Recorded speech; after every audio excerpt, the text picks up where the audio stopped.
d'assurance et on va confier la gestion à un gestionnaire financier qui lui-même est agréé par l'assureur.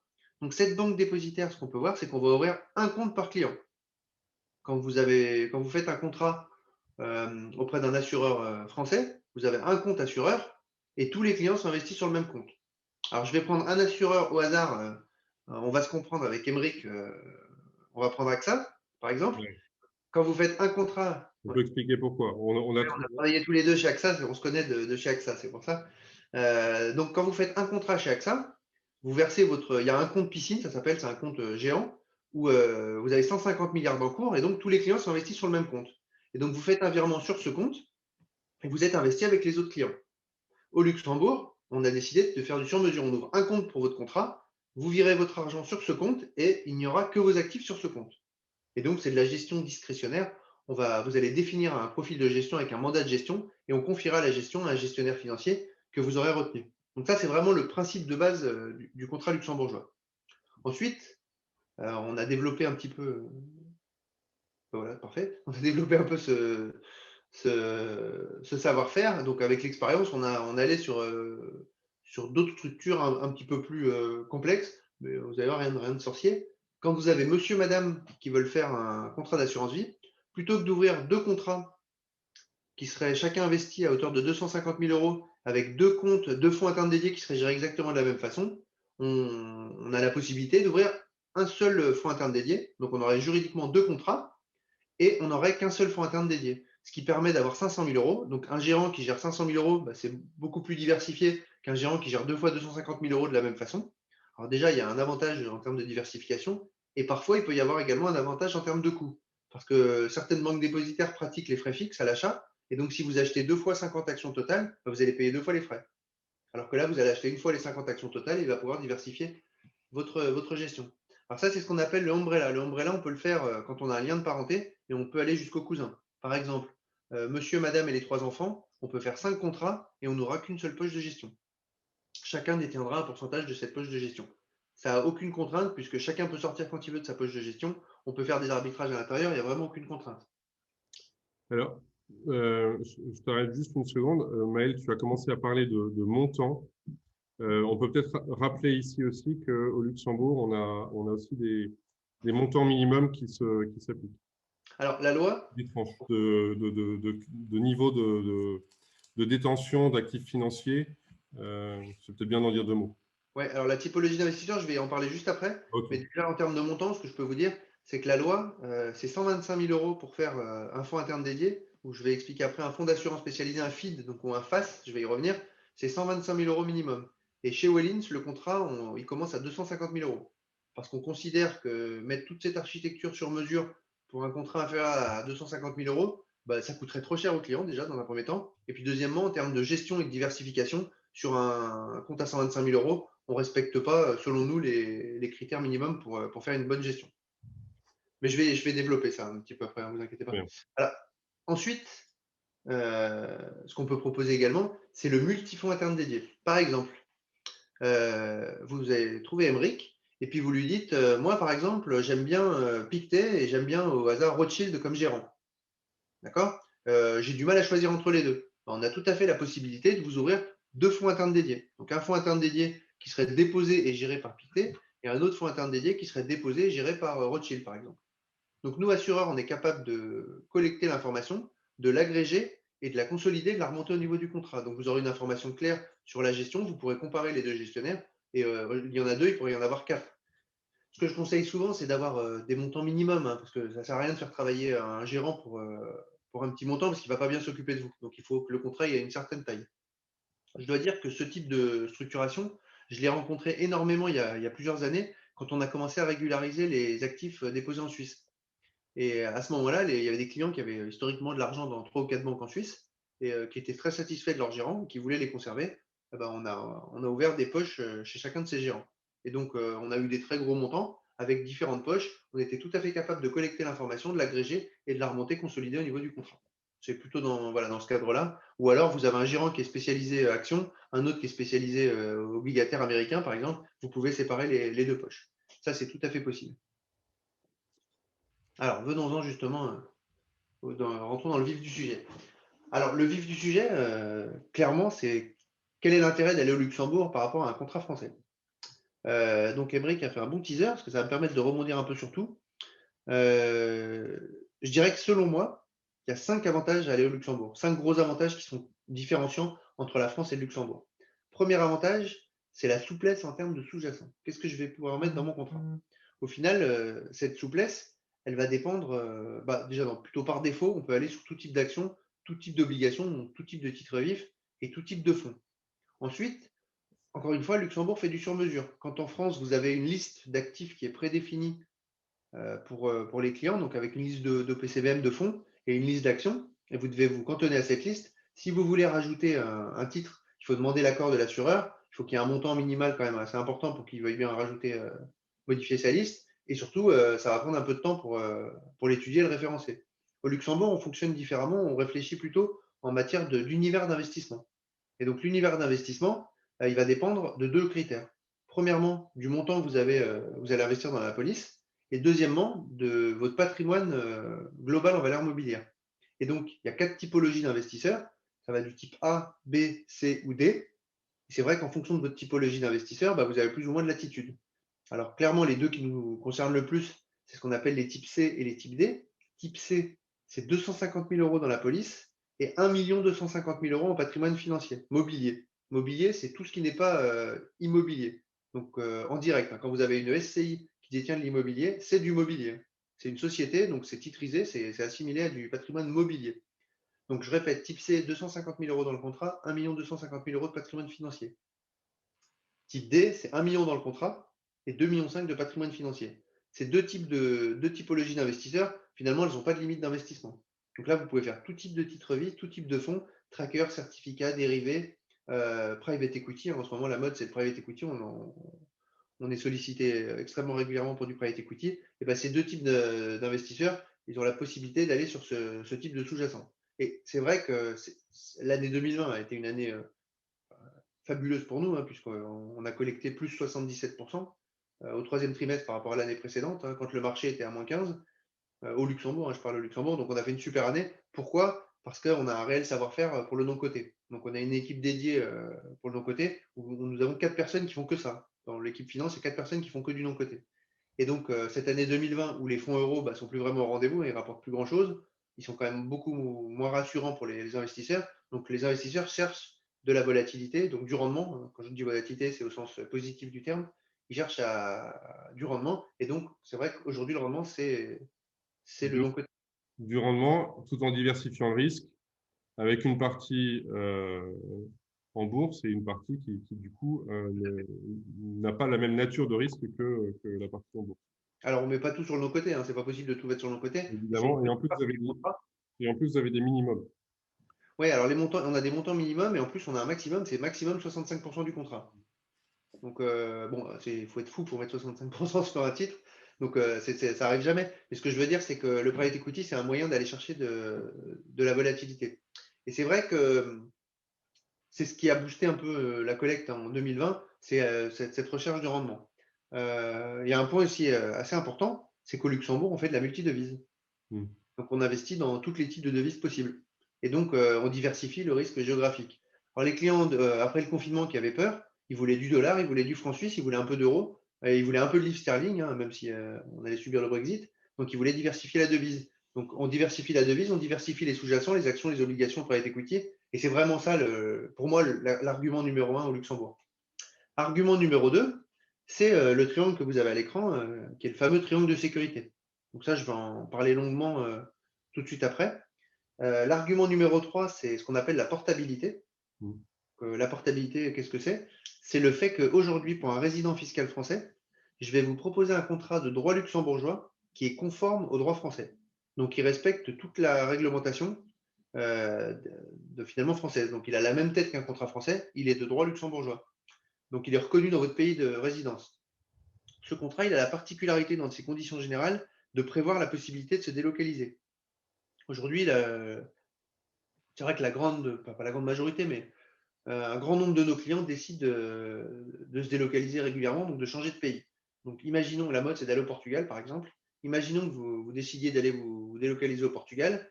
vous nous prévenez, on va modifier votre contrat, on va le rendre conforme au droit portugais. Votre contrat il sera reconnu au Portugal comme un contrat d'assurance vie.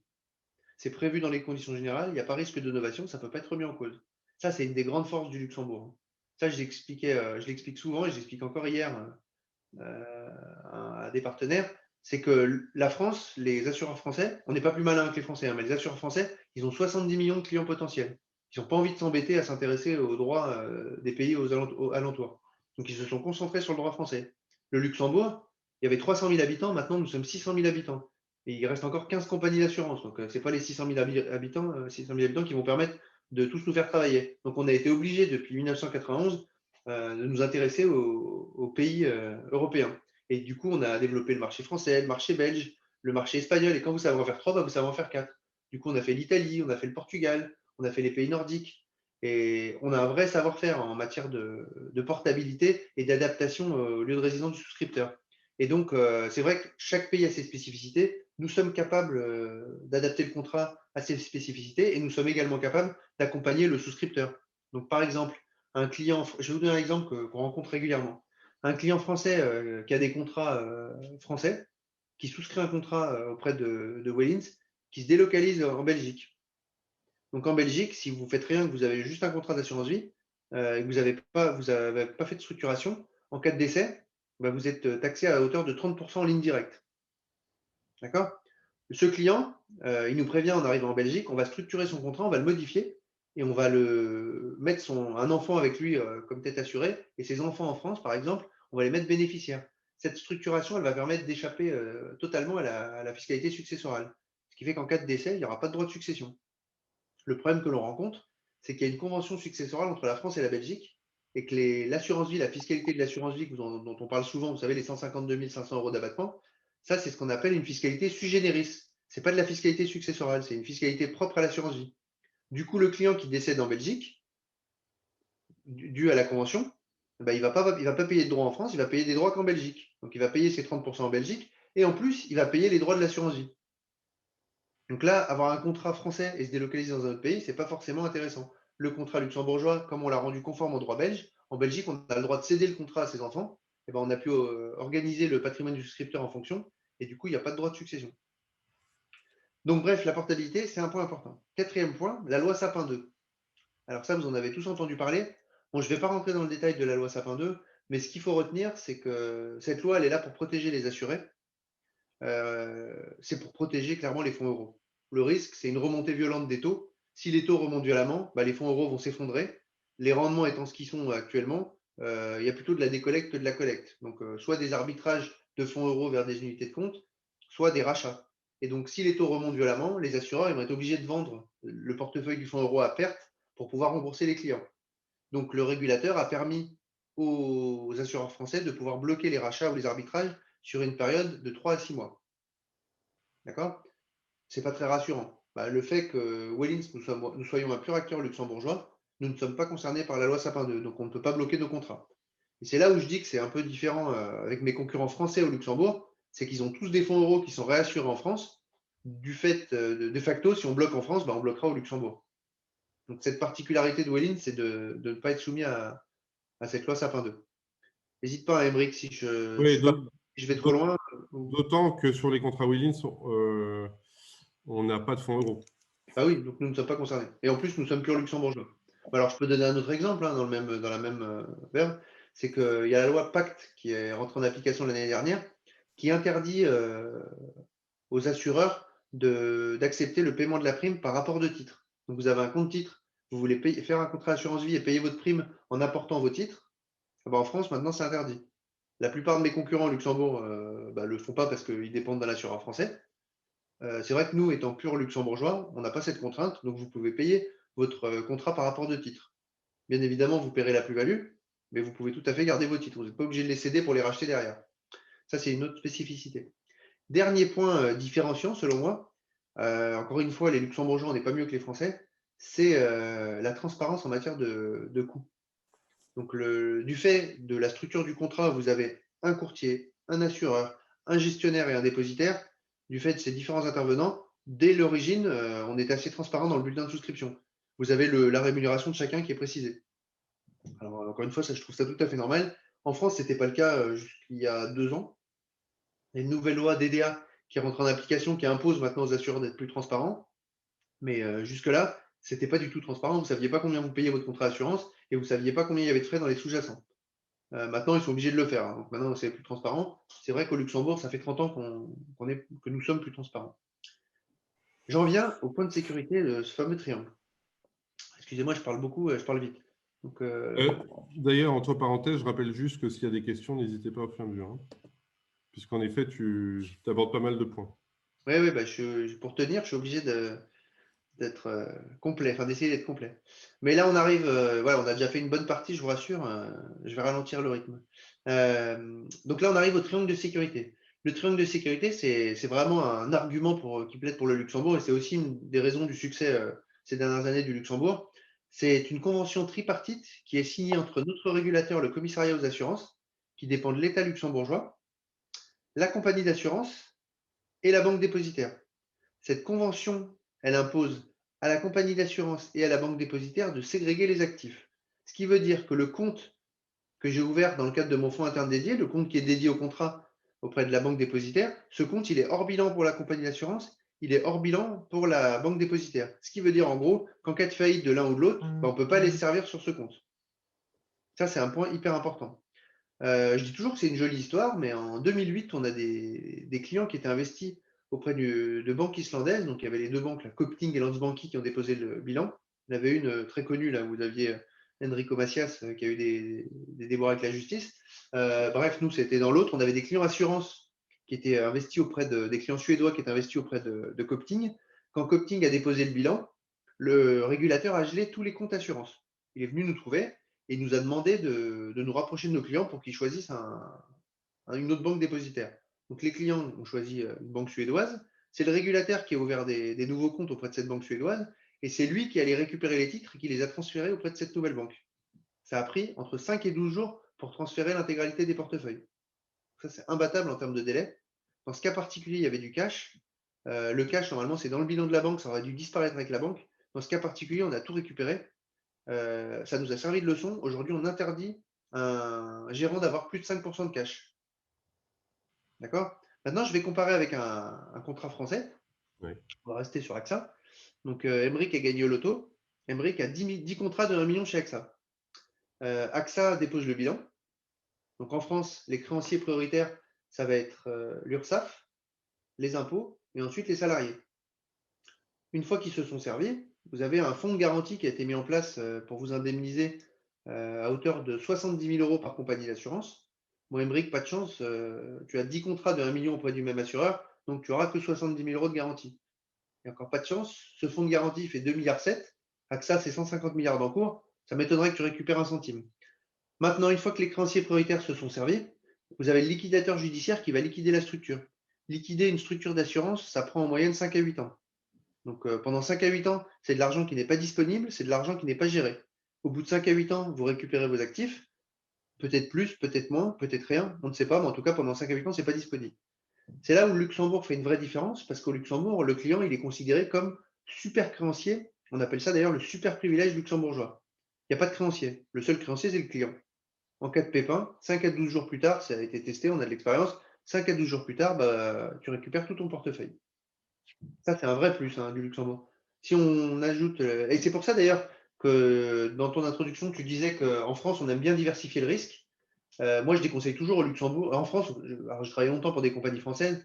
Un client qui a 10 millions, il va mettre 2,5 millions dans 4 compagnies, par exemple, pour diversifier le risque. J'ai toujours trouvé que c'était une mauvaise idée au Luxembourg de diversifier les assureurs parce que la garantie ultime, elle est la même pour nous tous. C'est l'État qui se porte garant.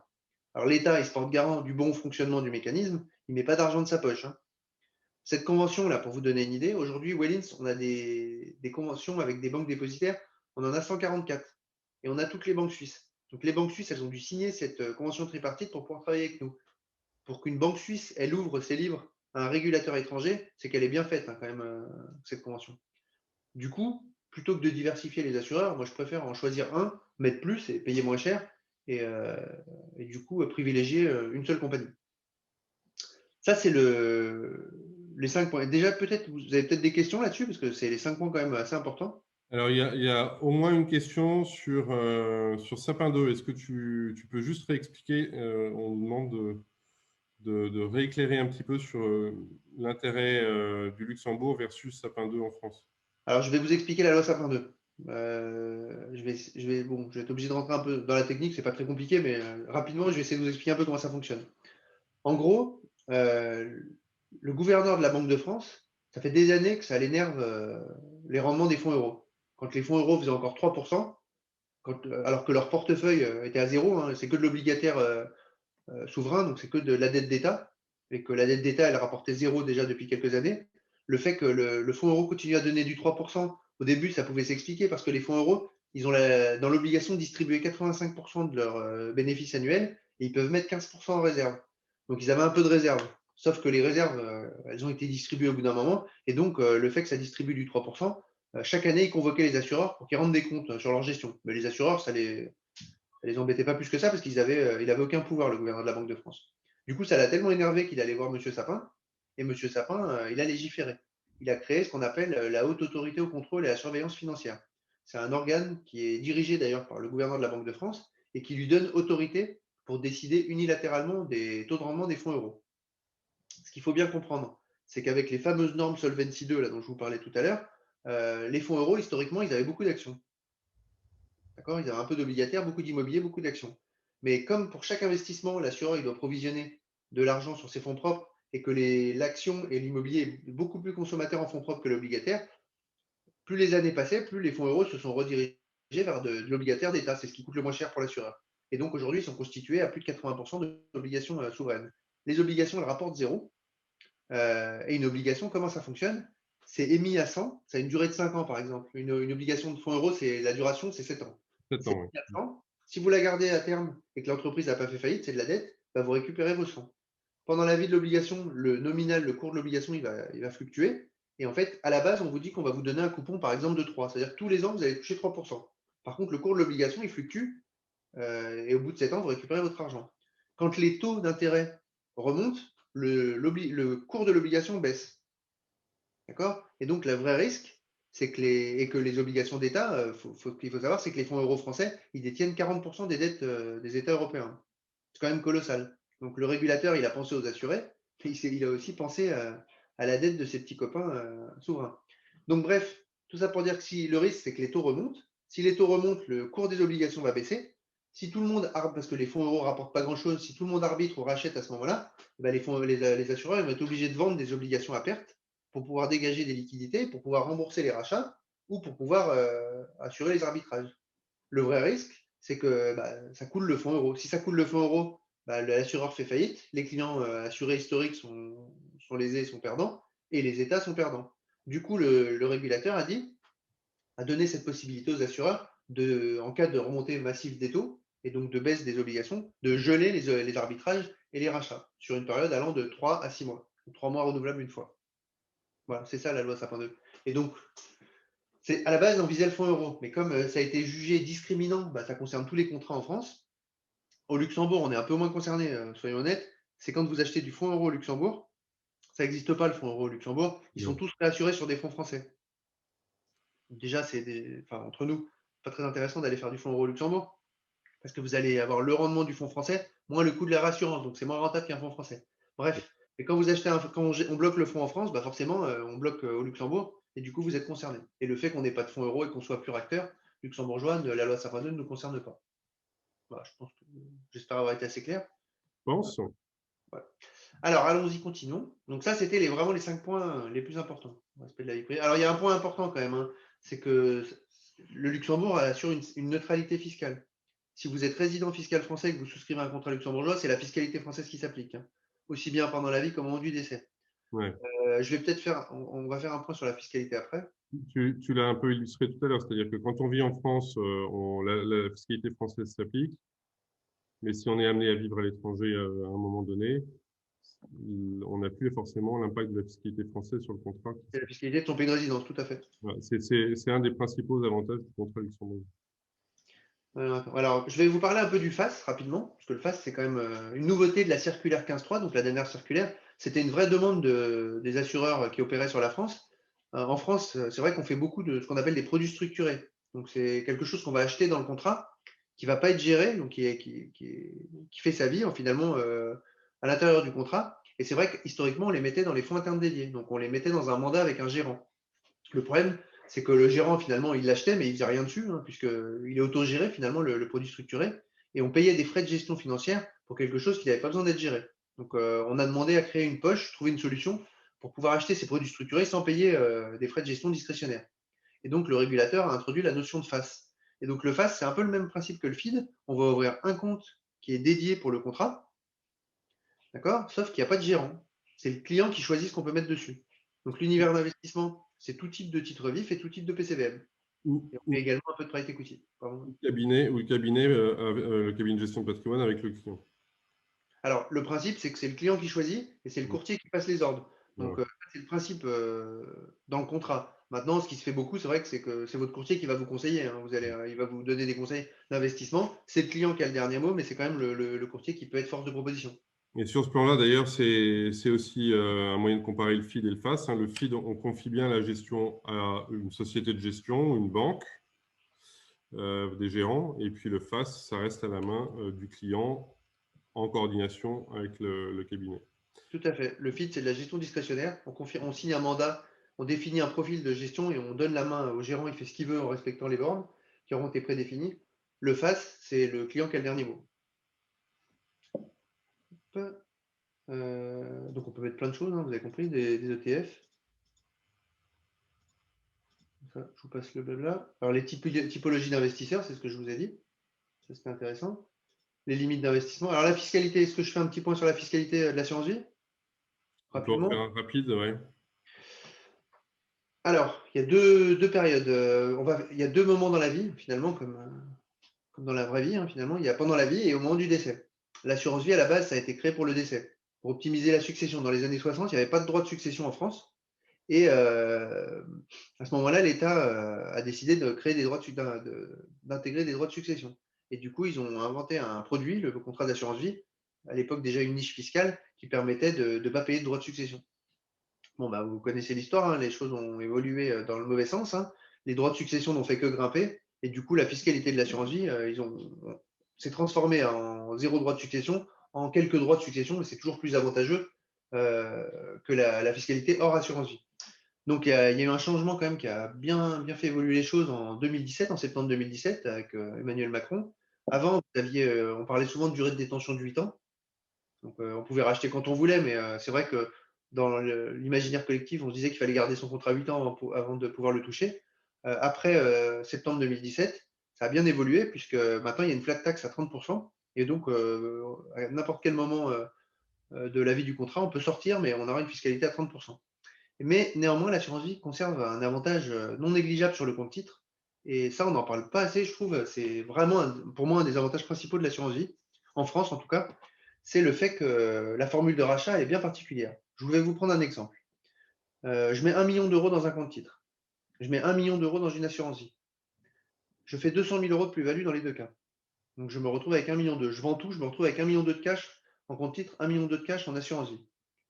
Je vais demander à racheter 200 000 euros, je veux prendre ma plus-value. Donc sur mon compte titre, je vais demander de racheter mes 200 000 euros. Donc je vais vous donner vos 200 000 euros, mais fiscalement, on va considérer que je vous donne de la plus-value, parce qu'on rachète d'abord la plus-value. Et donc sur ces 200 000 euros, vous allez être taxé à la flat tax à 30%. Donc 200 000 euros fois 30%, ça fait 60 000 euros d'impôt. Sur le contrat d'assurance, ça ne fonctionne pas de la même façon. Et c'est là où c'est plutôt bien fait. La formule de rachat, elle est prévue dans le code des assurances. En gros, c'est une grosse formule longue comme ça, mais ce qu'elle dit, c'est que quand vous faites un rachat, on ne peut pas vous donner moins de 80% de capital. Donc vous allez racheter une partie de capital et une partie d'intérêt. Donc au bout d'un an, vous allez me demander de racheter vos 200 000 euros de plus-value. Je vais vous donner 200 000 euros. On va considérer à minima que vous avez 80% de capital. Et donc, sur 80% de capital, ça fait 160 000 euros de capital. On ne paye pas d'impôt en France sur le capital. Donc, je vais vous donner 160 000 euros en franchise d'impôt. Il va rester 40 000 euros qu'on va assimiler à de la plus-value, qui sont fiscalisés à 30%. 30% de 40 000 euros, ça va vous coûter 12 000 euros le rachat. Donc, ça coûte nettement moins cher que sur un compte titre. Donc, pour faire un complément de revenu, c'est toujours plus intéressant une assurance vie qu'un compte titre. Après, il y a la période, bien évidemment, du décès. Et donc là, il y a un âge charnière, c'est 70 ans, ça n'a jamais changé, ça a été introduit dans les années 60. Dans les années 60, 70 ans, c'était vieux. Aujourd'hui, 70 ans, c'est jeune. Donc, il y a un avantage avant et un avantage après. Avant 70 ans, vous allez pouvoir définir une liste de bénéficiaires. Peu importe le lien de parenté avec vos bénéficiaires, c'est la même fiscalité qui va s'appliquer. Vous avez un abattement de 152 500 euros par bénéficiaire. D'accord? Ensuite, vous avez 700 000 euros qui seront fiscalisés à hauteur de 20%. Et ensuite, vous êtes fiscalisé à 31,25%. Peu importe le lien avec le bénéficiaire, mais bien évidemment, tout contrat confondu. Pour vous donner une idée, en ligne directe en France pour ces enfants, sans assurance vie, à partir de 900 000 euros, on est déjà à 40%. À partir d'1,8 million, nous sommes à 45%.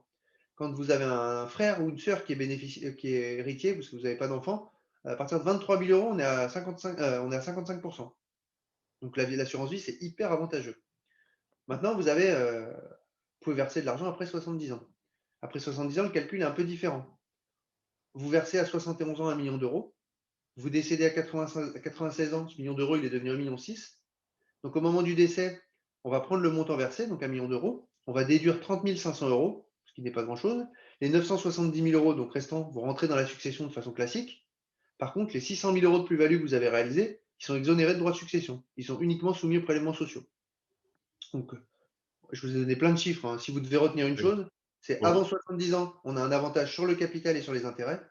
Après 70 ans, on a un avantage sur les intérêts. Si vous avez des questions là-dessus, n'hésitez pas à me contacter. Après, on en discutera. Je vous donnerai des précisions ou des exemples s'il le faut. Voilà, de toute façon, Pierre Emerick, voilà, il doit avoir une présentation, vous avez la présentation. Donc ça, c'est l'assurance vie. Et ce que tu viens de présenter, enfin, c'est la fiscalité de l'assurance vie française Tout à fait. qui Voilà. s'applique dans le cadre de la souscription d'une assurance vie luxembourgeoise quand on est fiscalisé en France. Alors la France, c'est un pays marrant, hein, parce que c'est un des seuls pays où, au moment de la succession, on tient compte du lieu de vie du défunt et du lieu de vie des héritiers ou des bénéficiaires.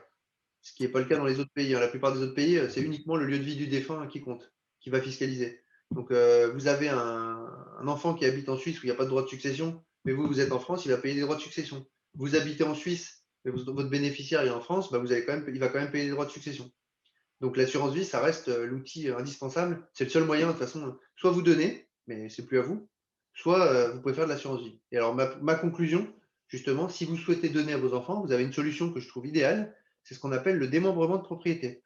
Donc, vous allez connaître, hein, dans l'immobilier, c'est assez répandu. Donc, vous pouvez donner la propriété des actifs, donc d'un portefeuille titre, par exemple. Vous pouvez donner la propriété de ce portefeuille à vos enfants et vous réservez l'usufruit. Plus vous donnez jeune, plus vous avez un abattement important. Vous avez tout à fait la possibilité de réemployer ces fonds démembrés dans un contrat d'assurance vie. Donc, avec le souscripteur qui serait le parent usufruitier, le co-souscripteur qui serait l'enfant du propriétaire, donc à qui vous avez fait la donation. Donc lui, ça serait le co-souscripteur et ça serait également la tête assurée et comme bénéficiaire vos petits-enfants. Ce qui fait qu'en cas de décès de l'usufruitier, bah, le nu propriétaire il devient plein propriétaire d'un contrat d'assurance vie. Toutes les plus-values qui auront été réalisées, elles sont déjà dans l'assurance vie, ça coûte zéro. Si le nu propriétaire décède avant l'usufruitier, ce sont les petits-enfants qui deviennent plein propriétaires. Et donc, c'est une donation, vous avez sauté une génération. Donc, ça présente quand même pas mal d'avantages. Il y a plein de solutions comme ça, mais voilà, Emerick, je suis sûr qu'il se fera un plaisir de vous les présenter.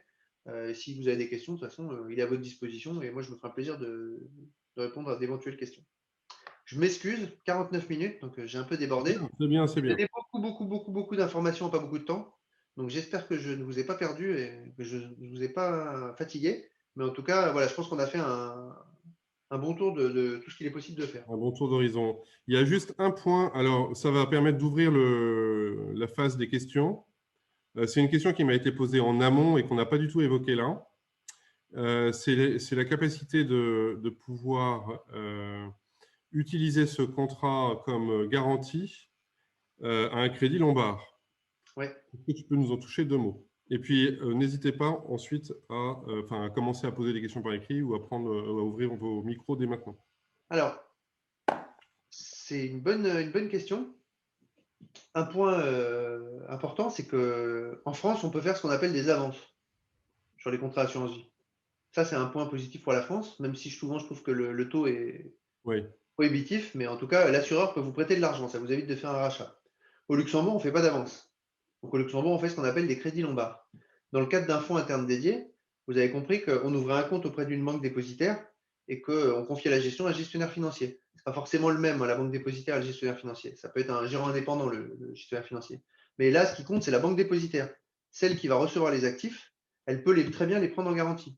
Donc, elle peut nantir le contrat, donc prendre le contrat en garantie, et en fonction du type d'actifs que vous avez dedans, par exemple, si vous avez une gestion équilibrée, pour 100 euros placés, elle peut décider de vous prêter 55 euros. Elle prend 100 euros en garantie, elle vous en prête 55. Et donc, c'est cette banque dépositaire qui va prendre votre contrat en garantie et donc qui va pouvoir vous prêter de l'argent. C'est aussi simple que ça, le crédit Lombard. Et c'est assez simple à mettre en place. C'est ça qu'il faut Alors, dire. c'est assez simple. La seule chose que Ça j'observe dépend ces derniers temps, ça dépend du projet, on est d'accord, mais oui, oui, ça dépend du projet, ça dépend des banques. Mais ce que j'observe ces derniers temps, c'est que les banques luxembourgeoises, c'est celles qui font le plus facilement du crédit Lombard. Elles ont une tendance à se recentrer sur la gestion privée, gestion de fortune, ce qui fait que les montants à investir pour avoir le droit au crédit, ils ont tendance c'est monté. à monter un petit peu, évoluer un petit peu à la hausse. Ouais. Mais c'est quelque chose qu'on on fait souvent. Alors, si vous êtes un peu joueur, ce qui se fait beaucoup, hein, moi j'ai des clients qui mettent, je dis n'importe quoi, 1 million d'euros. La banque, elle leur prête 500 000 euros et ils remettent les 500 000 euros dans le contrat pour les gérer. Et donc, ils partent du principe que le taux étant aux alentours de 1, 1,2, bah, ils vont faire mieux en termes de rendement que 1, 1,2 et donc la différence est dans leur poche. Ce sont généralement des crédits sur un an qui sont renouvelables tacitement. Du coup, si au bout d'un moment, bah, le taux est plus cher ou que le rendement est plus au rendez-vous, ils rachètent et ils remboursent le crédit. Mm. Est-ce que vous avez des questions sur tout ce qui a été abordé? Donc, si on résume, il y a le principe de l'assurance vie, donc luxembourgeoise, qui repose sur euh, une gestion à travers les feeds, les FAS. On n'a pas trop parlé de la possibilité de faire une gestion dite libre, enfin, je ne s'appelle pas comme ça chez vous, mais c'est le principe. Mm. Donc ça, Oui, c'est les points externes, quoi. C'est ce qu'on n'a pas dit, c'est que dans un même contrat, on peut avoir les différents types de gestion qui se superposent. tout à fait. Ça, Donc, c'est intéressant d'ailleurs, hein.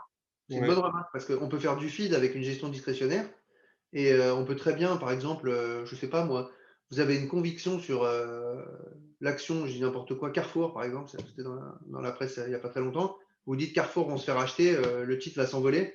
Moi, je veux absolument du Carrefour. Donc, soit on met une contrainte de gestion au gérant en lui imposant d'acheter une partie en Carrefour, soit, mais à ce moment-là, vous allez payer des frais de gestion pour un titre que vous aurez vous-même choisi. Soit on ouvre un feed, vous investissez une partie en Carrefour qui reste isolée, et puis le gérant fait son boulot sur le reste des actifs, et ça peut tout à fait cohabiter ensemble. tout à fait. Nous, on l'a fait, par exemple, chez des clients où on avait une partie en fonds immobiliers de private equity qu'on avait ouvert sur le FAS et le reste était géré dans une autre poche. Bah, c'est un bon point, ça aussi, c'est intéressant, parce que c'est vrai que on me demande souvent un remplaçant finalement du fonds euro, quelque chose de rassurant avec un minimum de rendement. Parce qu'aujourd'hui, le fonds euro, il est moins rassurant, il n'a pas de rendement, par contre, ça on est tous d'accord pour le reconnaître. Il y a des fonds immobiliers luxembourgeois qui sont assez avantageux, puisqu'ils ont des rendements, alors ils sont moins liquides que le fonds euro, hein, ça faut être honnête. Néanmoins, ils vous garantissent des rendements entre 6 et 6,5 net, Ouais, et ils sont quand même disponibles, c'est de l'argent que vous pouvez récupérer. ouais. C'est Donc vrai ça, que les c'est rendements sur ces fonds-là dont tu parles, et je pense qu'on parle des mêmes, on n'a pas de rendements qui ont baissé, alors que sur la plupart des SCPI en France, on a des rendements qui ont quand même bien baissé, et puis avec comment dire, un contexte qui est un peu compliqué. bah, si on parle du même fonds, c'est un fonds patrimonial. Donc, le but du jeu, c'est pas d'aller de chercher de la performance à tout prix. Donc, le risque est assez limité. Du coup, voilà, il a bien traversé la crise. Donc ça, c'est sur la composition. Après, tu as parlé du triangle de sécurité, la loi Sapin, tout ça qui fait la différence aussi. Et puis le fait d'avoir un compte dépositaire qui est dans une banque, l'assureur de l'autre côté, enfin, et puis comment dire, la régulation luxembourgeoise qui vient en garantie. Bon, tout ça, je pense que c'était clair. Les autres points qu'on a abordés, c'était après la fiscalité. La Voilà. fiscalité, tout à fait, la fiscalité. Donc, on a fait fit face fiscalité. Je pense qu'on a fait un bon tour d'horizon, hein, encore Ouais. une fois. Je ne sais pas s'il y a des Après, questions là-dessus. Allez-y, c'est le moment. Il nous reste 5 minutes. ouais, si vous avez des questions, Il y a allez-y. quelqu'un qui va intervenir. Non, mais je dirais que c'est aussi intéressant. Voilà, là où le contrat français limite l'univers d'investissement, le contrat luxembourgeois permet d'aller quand même beaucoup plus loin. Et donc, en ces temps difficiles, là, pour aller chercher du rendement, c'est pas facile. Soit on fait de l'action, ça a bien fonctionné en 2020, c'est quand même assez volatile. On peut aller chercher des fonds comme le fonds immobilier dont on parlait, par exemple. Ce type de fonds-là, c'est quand même avantageux parce qu'il y a un rendement qui est quand même intéressant avec un risque limité. Donc, si demain si dans 5 ans ce fonds il est plus rentable, on trouvera une autre solution. Donc le contrat est assez adaptatif. Encore une fois, parce qu'on ne raisonne pas en liste de sous-jacents, on raisonne en univers d'investissement. Si vous avez pas de questions, je sais pas, des questions, n'hésitez pas. Oui, je pense qu'on a. C'est que j'ai dû être bon alors. C'est ça. Ouais, j'espère. Voilà. S'il n'y a pas de questions qui viennent, je suis évidemment disponible dans les jours qui viennent pour y répondre. Euh, Bon, bah, écoute, merci Maël de ta disponibilité, de ta présentation. Euh, Merci à toi pour ce temps de parole. Et puis si vous avez des questions, n'hésitez pas à contacter Emmerich. Soit il y répondra directement, soit je me ferai un plaisir de vous apporter la réponse si je le peux. Du coup, je vous invite, alors je n'ai pas encore la date, on va la fixer, mais à nous retrouver au mois de février. On aura une intervention d'un partenaire avocat fiscaliste, justement, un peu dans la suite de ce qu'on vient de voir, sur la fiscalité et la mobilité géographique, donc la fiscalité des expatriés notamment. Donc voilà, c'est un sujet assez précis, mais qui est un petit peu dans la foulée de ce qu'on vient de voir là. Je remercie du coup tous les participants d'être venus ce soir, de nous avoir écoutés et à très bientôt. Merci Maël, merci. Merci beaucoup. Bonne soirée à vous. Au revoir. Au revoir.